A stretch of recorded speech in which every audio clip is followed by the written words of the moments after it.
Welcome to Women on Wealth. And today we are going to tackle, I think, one of the most important conversations that comes up in financial planning.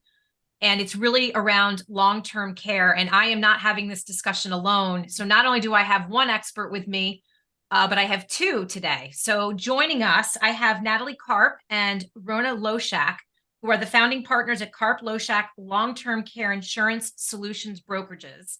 Welcome, ladies. I'm excited to have you here today. Thanks so much, Julina, for having us. We really appreciate getting women educated on long-term care planning. It's so important. We thought I know that you're going to focus on the takeaways, top-level takeaways for women of why they could protect their family, lifestyle, independence, and nest egg with long-term care insurance solutions. Yeah, this is such an important topic. I'm so excited to have you both here. And I also, before we get going, I will let the listeners know that you do have a presentation on this. You are asked to frequently speak on this around the country. And so for those of you that are listening, we are also going to have this on the YouTube version if you would like to go back and look at the slides as well. So thrilled that you're joining us. And we were talking a little bit before we started this, that there are not a lot of women in the insurance business. And to have a firm that was founded by two women, I just think it's so interesting. If you can talk about your background and how you got into this. Sure. So basically, Natalie and I have been friends for 30 years, but we got our MBAs together many, many years ago. And we both come from the corporate world. And in 2008, we decided to start a business to be focused solely on long-term care. And we really believe that it was a women's issue. We've been in business 15 years. And the reason why we started believing this was a women's issue, as two daughters of widows' moms, we each had come to this differently. With my mom was able to secure long-term care insurance before I was in the business. Natalie's mom was not. And we saw the difference that it made as daughters and as caregivers to our moms, and being mothers to our own daughters, what we felt we wanted to do for the future. So it really was very personal, and we felt that there was a void in the marketplace for people who solely did this. But we really set out, how we established ourselves is to be truly independent. We really made sure that we were affiliated with every single carrier available, every plan out there, licensed in 50 states, because they're all different in all the 50 states. So that was also a focus of ours. So we've been endorsed, or we've been written up because of this independence and expertise in the Wall Street Journal 6 times. We're Goldman Sachs 10,000 small business. We are members of the National Association of Divorced Financial Professionals. We have been endorsed by the AICPA, AARP. We have our CLTCs. We give CE credits. We're state partnership certified. And we really work with financial advisors, attorneys, and consumers who come to us to really help in all aspects of long-term care planning and seeing how long-term care insurance fits into their needs. Wow, that's amazing. Congratulations to you both. And I love the independence as well. As you know, my firm is independent. We believe in that philosophy. And so I think that that's a great segue into this conversation. I also agree with you that long-term care is important for everyone in terms of planning, but in particular to women. So that's why I'm so excited about this topic today. So let's talk about the conversation. This is certainly one that everyone needs to have. If you can talk a little bit about how you think about it in a financial plan, what are the questions that we should be thinking about along the way? That would be fantastic. Sure, absolutely. So Julina, so nice to be with you and your audience today. Long-term care planning, as Rona mentioned, is very much front and center today. We are much more aware of the heightened financial and non-financial drivers. And speaking of drivers, women are very much the drivers of the long-term care conversation. We are more likely to need care. We are often the providers of care, and we are, as it is known, as solo agers. It's a growing cohort of people who are termed solo agers. So when we're talking about living longer lives, Ages 90 and 100 are becoming very familiar milestones given medical advances and healthier lifestyles. So certainly today there's a greater need for long-term care planning, as compared to previous generations. When we look at existing paradigms, Medicare Sup, health insurance, that does not cover for long-term care. And as women, as we age, we are more likely to be living alone. We are more likely to develop a chronic condition.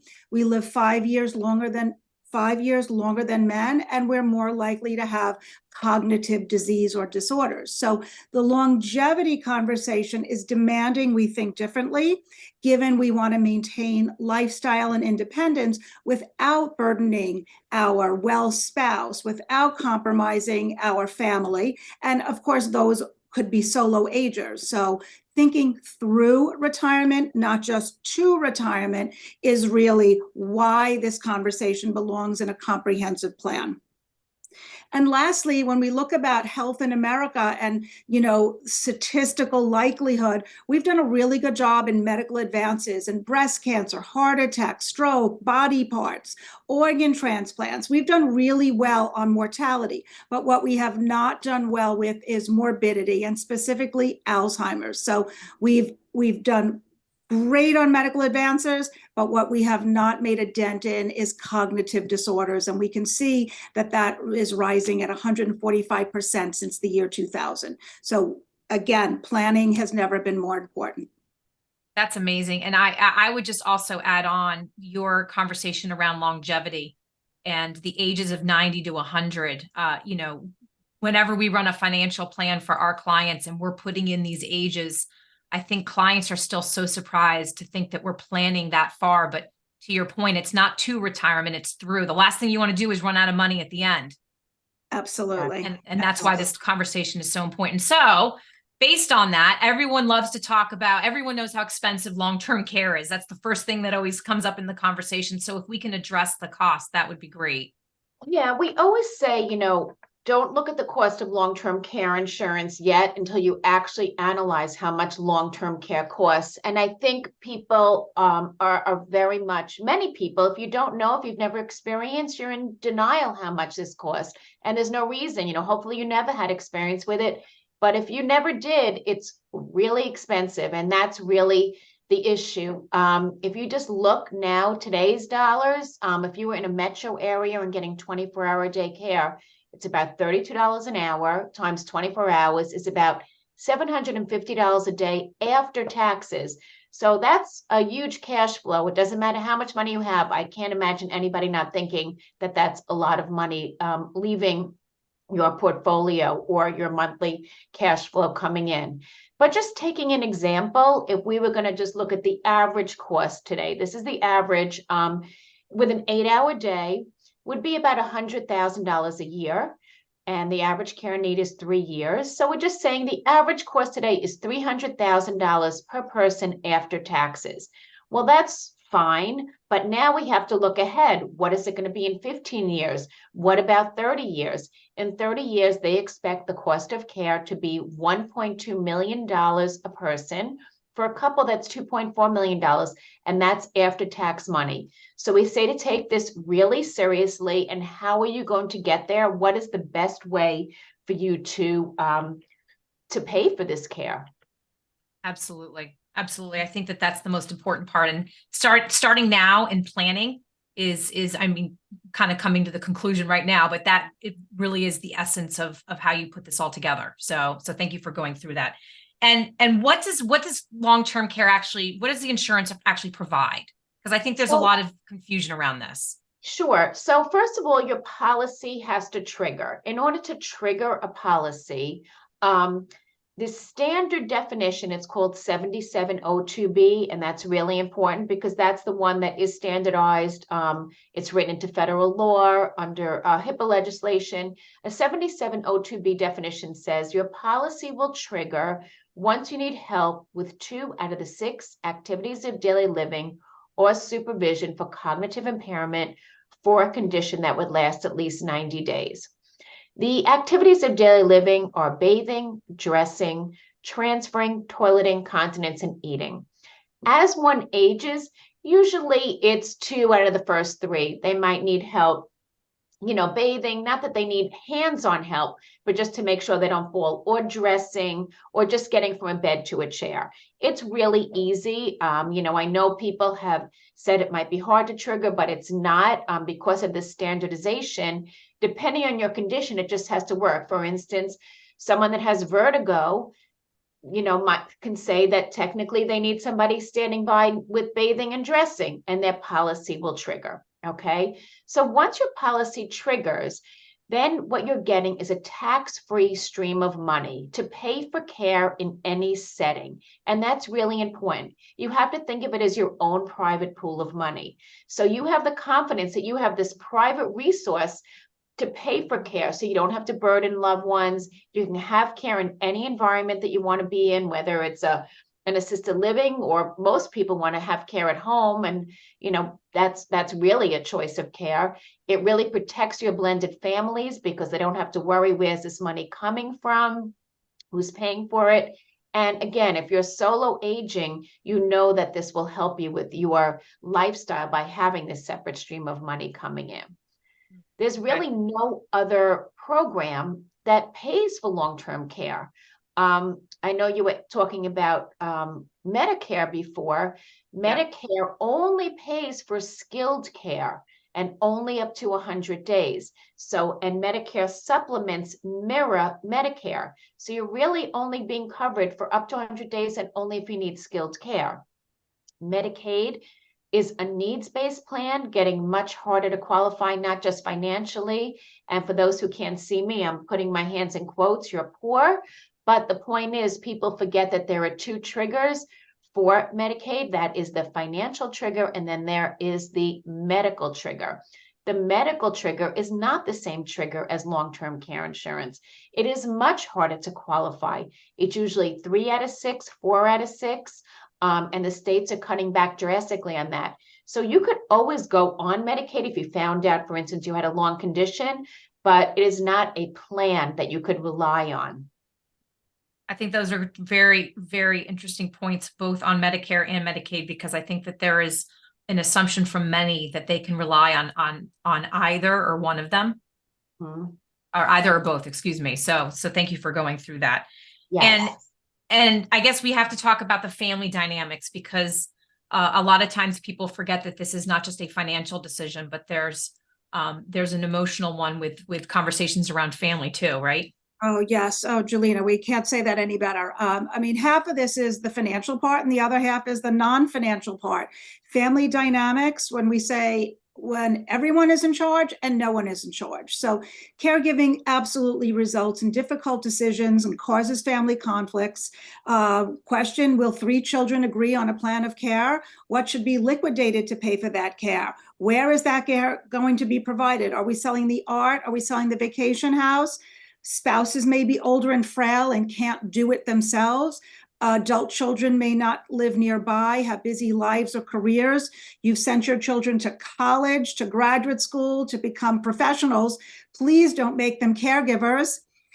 So blended families and second marriages even have another layer of complexity, where you've got a lot of adult children, and sort of what's mine is mine and what's yours is yours. And it gets, incredibly more complicated. So family dynamics can absolutely be devastating to lifestyle and legacy. And long-term care is now providing a pool of money that pays for care, which allows choice and control. So ultimately, relationships are preserved, lifestyles are maintained, and we are very fond of saying nobody wants to be a nurse or a purse. Absolutely. And I also, in some of my observations with individuals over the years, I have to encourage families to have these conversations early. I think there's a lot of individuals that assume their family members will take care of them. Mm-hmm. And I don't think that that's an assumption that we should make in this case. Absolutely. Yeah. Absolutely. And the other aspect of this is, you mentioned earlier that in the introduction that women are outliving men even still. And with that in mind, I think this is why it's so important, especially for women, because the likelihood of women living alone is much higher. So can we talk about that dynamic? Yeah, absolutely. This is a growing cohort of the population called solo aging. So certainly there may be no spouse, there may be no children or stepchildren to care for us. So this growing population is a mounting cohort that has to be addressed. So the statistics are big. 1 in 5 baby boomers have no children or children who do not live nearby. 1/3 of adults will enter old age single, widow, divorced, or never married. And so health, caregiving, and safety concerns are further magnified when you're in a situation as a solo ager. The likelihood of living alone increases with age. Women age 75 plus are almost half of those living alone since 2010. So older women are twice as likely as older men to live alone. Amazing. So, when we say this is a women's conversation, it's not hyperbole. It is really a women's conversation. Yeah, for sure. And so thank you for going through that. And let's take it sort of that next step when you talk about financial planning in general. How do you see it fit within the financial plan? Yes, we see long-term care insurance as basically a moat that you're putting around your portfolio. People have financial advisors and they have their investments, they have their home, and that basically is all up for grabs if you don't plan for long-term care because long-term care is so expensive. So basically, if you just take a small portion of that portfolio between your home, your cash, your investments, and take a small portion and purchase long-term care insurance, you're basically protecting all that you've built up for your lifestyle and your legacy from just being wiped out. People, everyone has stories, God forbid a mom had Alzheimer's, she ran through her money. These are stories that you hear over and over again. And so allowing somebody to protect that portfolio while still getting quality care. You always use the insurance company's money first. We always tell that to our clients, don't save it. If anybody out there has long-term care insurance, don't save it. You don't know how long long-term care insurance, your long-term care is going to last. So you want to protect your portfolio. That is really the main thing. That portfolio is going to help you live in the home that you're getting care in. It might be helping your spouse by protecting that, who is going to probably outlive you. It might be providing legacy for your children. So that is how we suggest people do it. Just take a small portion and protect everything that they have. Okay, no, that's great. Thank you. And I think that the way I also think about it and would add on is, when we run these financial plans for individuals, it's including these costs, right? It's the importance of not only what are the potential expenses that you're going to have, but what is the cost of the insurance? We get the conversation all the time. Should we self-insure or should we buy insurance? They're all great questions, but unless you don't know the variables, you can't answer them. So, Absolutely. putting them in the financial plan and knowing the options are the best place to start. So that's great. And then the next question that always comes up is, when should I start looking at this? Mm-hmm. So we love this question.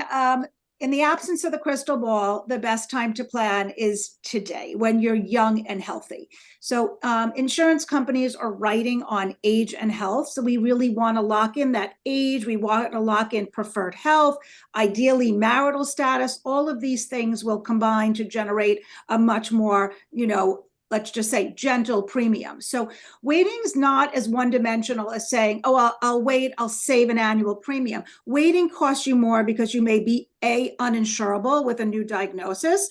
And so B, in the absence of the crystal ball, your annual premiums are less and your cumulative premiums are less. So the chart, for those who can see the chart, is showing you the decline rates, or what we call declinations, with age bands. So when you see in the under 50 and 50 years old, you have a great chance of getting approved. The probability or the statistical likelihood of getting an approval is very high because we don't have complicated conditions. When we start having osteoporosis with bone breaks, very difficult. Diabetes with other conditions becomes more challenging. So underwriting rigor really will depend on what health conditions and medications are in place, and it gets more challenging typically as we age. That's great. And I have to ask, with your experience, have you found individuals looking earlier and earlier than maybe 10 or 20 years ago, or are people still waiting too long? No, absolutely. We would probably say 5 years ago, the average age was 57. That was the average age of a long-term care consumer. So we see a lot in the 55 to 65-year-old band. Today, there's really three drivers. So one, they're very well advised. Two, they've had the family experience. And three, there's legislation going on throughout the United States, making people very aware of a payroll tax that's coming to fund public long-term care funding, very, very nominal. But people are sort of now much more focused on, wait, what? What does this mean? And should I be doing something to secure my own well-being and not rely on a public program that's not really going to be very robust? So the awareness is taking place. We are seeing the age come down. We're seeing very wealthy families buy it for children. We're seeing younger children we've seen adult children on the younger side who've had family experience saying, let me come in and really nip this in the bud and secure protection before anything's on the medical record. So really the key, in the absence of conditions or disease, if we can plan when we are young and healthy and medical records are clean, that's an opportunistic time. They'll never be sorry. That's so interesting. It's a great point. And I think you're also sort of leading into my next question. When you think about all of the options that are out there today, so much more, I think, than there were before. How can you walk through some of the more common ones? How do you start? Where do you start making these decisions on which one's the most appropriate? Sure. So Rona and I spent a great deal of time helping clients understand from a conversational, consultative, educational framework.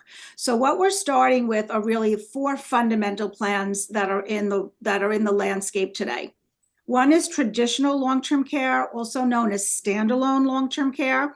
It's how the industry grew up. So it's primarily and solely solving for long-term care.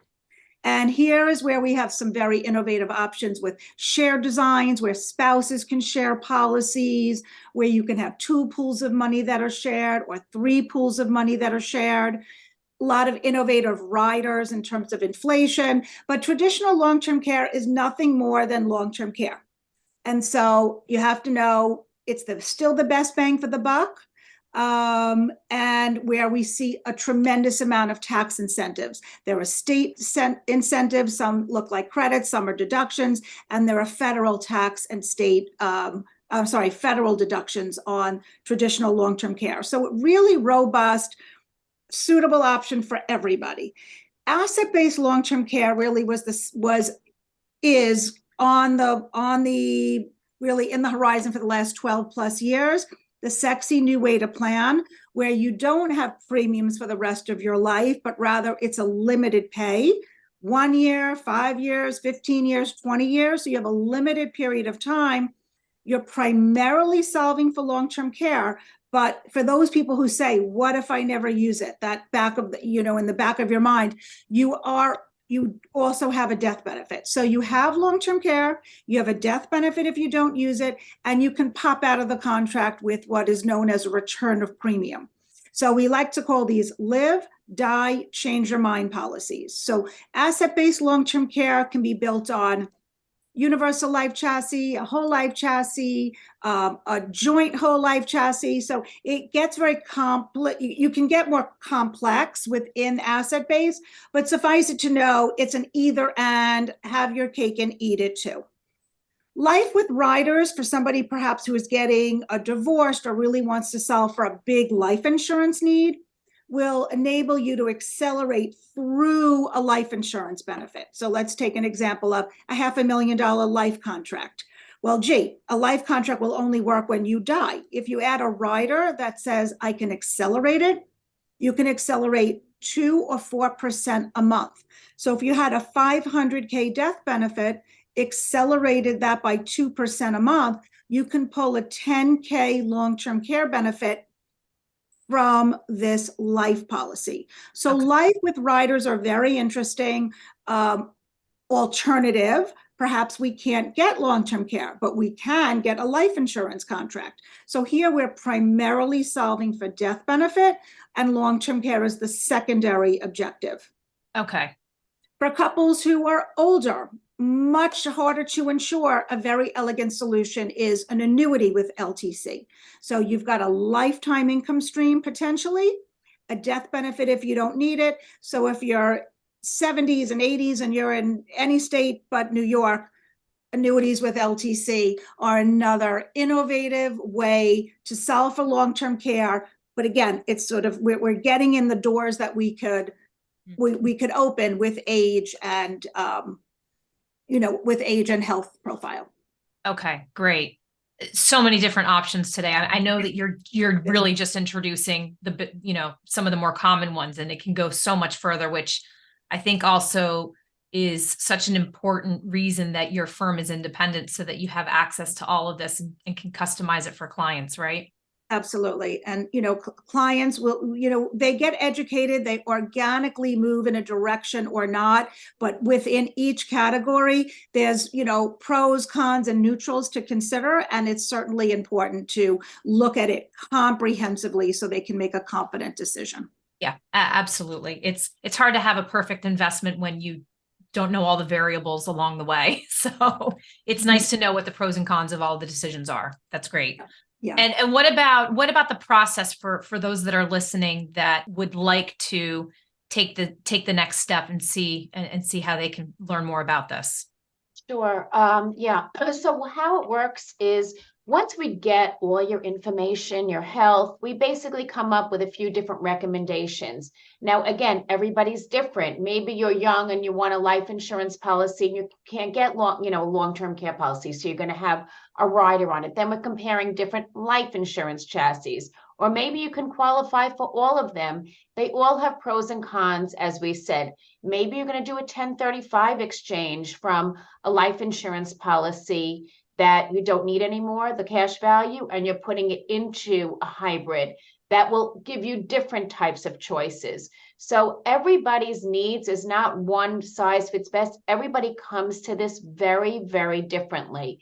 So we really take a chart and we help them to compare and contrast how premiums are paid. Some of them are limited pay. Some people can afford to pay in 5 or 10 payments. Some people have to pay, for their life, but they want the business deductions. And what we do is we take them through the pros and cons of, I don't want to say cons, they all have pros, but basically what is a con to that person? Maybe it's a couple and they can't pay a limited pay, for 10 years if they're putting their children through college. So again, these are all issues that are totally individual once we meet with the person via Zoom, when we compare and contrast everything.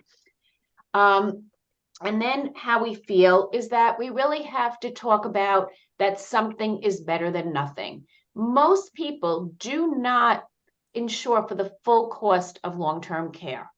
Okay, you want to make sure that you have some money coming in to make sure that you could, maybe with your other income stream, get the kind of choice of care that you want. Make sure that you're not burdening your children.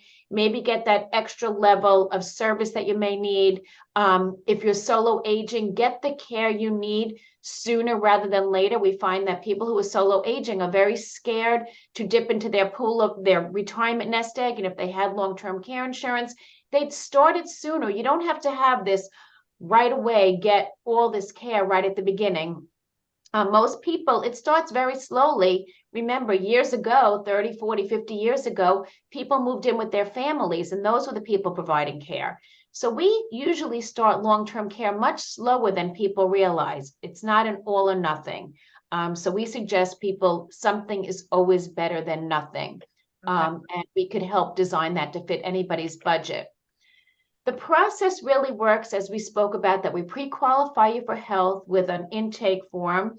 You, have to be open with us, but you're Jane or John Doe when we apply. So this way we get really transparent information from the underwriters. So we know which direction we want to go in. Then we customize those solutions for you. put them in a format that we could be able to compare them with, educate you, so you feel comfortable, not only the premiums, but how the policy will execute. Will it be cash? Will it be reimbursement? We really want to talk about that. Is it an unlimited plan? Then we're going to help you apply. We're going to coach you on this, usually a phone interview. Maybe you have to modify your doctor's records before we apply. We get an answer after we fill out the application, and we'll appeal any underwriting if you weren't approved. And then we deliver the contract, and we keep in touch with you at least once a year just to make sure that you understand the tax benefits to this, because there are, in most cases, tax benefits. So that's where you're basically securing, everything that you have looked to do with this planning process. That's great. Yeah. And Rona, really quickly, what about old policies? What would you recommend for clients that have old policies? So old policies, it's really important to understand what you have. That's like the key. So either call your agent, call the insurance company, and understand many of the policies written before 1996 were not standardized with those triggers. So some of them said you had to have a hospital stay for 3 years. Some of them before you can apply. Some of them said they don't cover cognitive conditions. They didn't have those standard definitions, so that's really important. All the plans now, 99% of the plans now are comprehensive. They cover care in any setting. Many people who bought plans years ago bought either nursing home care or facility care or home care. So you really have to understand what your policy covers if it's not a comprehensive plan. You want to make sure that you're doing the right thing to help trigger the benefit. Also know what you have. If you bought a life insurance policy that has a 101G rider and you thought, or the person told you have long-term care, in many cases, it may not really cover long-term care.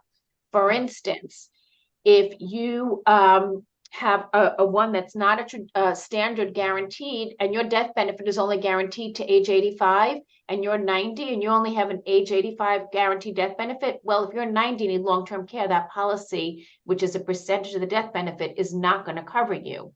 So there's so many things. The key is getting educated on what you actually think you may have.